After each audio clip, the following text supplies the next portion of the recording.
We have 4 pillars that Mike Milken asked us to focus on. And those 4 pillars are education, that we're going to be discussing today, healthcare, entrepreneurship, and finance.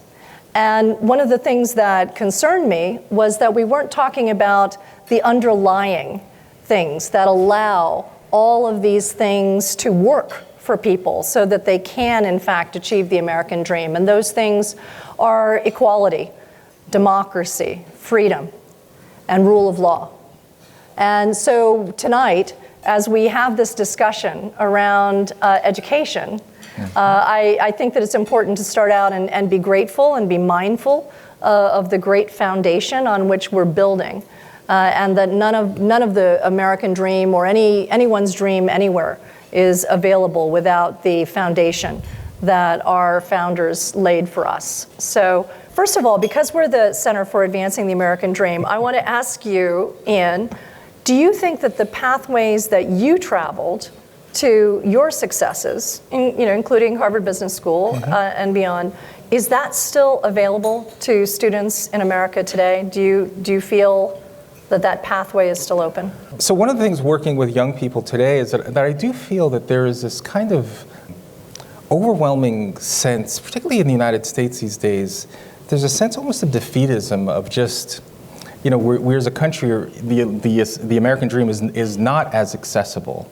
as it traditionally has been. And I feel young people are trapped between these 2 dominant narratives.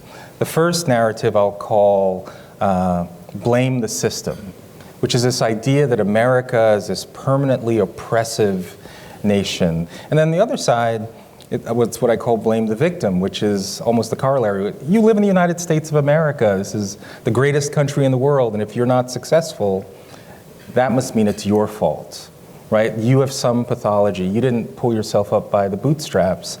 And, both of these are like half-truths. They're false, and yet I think young people are trapped. So I've created this framework, ironically enough, based on 4 pillars, to help. Same ones or different ones? Well, actually, you'll see. So this framework is called FREE: family, religion, education, and entrepreneurship. I think people need to see a vision, not just a vision, but to see an actual institution that's dedicated to the idea of equality of opportunity, individual dignity, common humanity, high expectations for kids. So this is a perfect place to bring in Brandon, because this is what you do. You think about what are those things that you can do? How can we change structures? What's the right way to think about higher education now? Well, first of all, I feel inadequate because I don't have 4 pillars. So I would say a couple things. $1.7 trillion in student loan debt. What's interesting about that is almost $1 trillion of that has been racked up in less than 15 years. So it has rapidly accelerated, right? And it goes hand in hand with the rising cost of higher education. Tuition has gone up about 425% since the early 1980s, which is about 3 times inflation. We hit peak higher ed enrollments in 2011. That was the highest point of enrollments in degree-seeking programs in the United States. It's been going down every year since then. We've shed 3.72 million students since 2011. The biggest critique of higher ed, if you put all this aside, is that no one, and when I say no one, I mean everybody except for provosts of colleges and universities, think that graduates are well prepared for success in the workplace. I know you have strong views on the future of work and education. How do you think they're going to be melding in the future, and what will we be doing at work?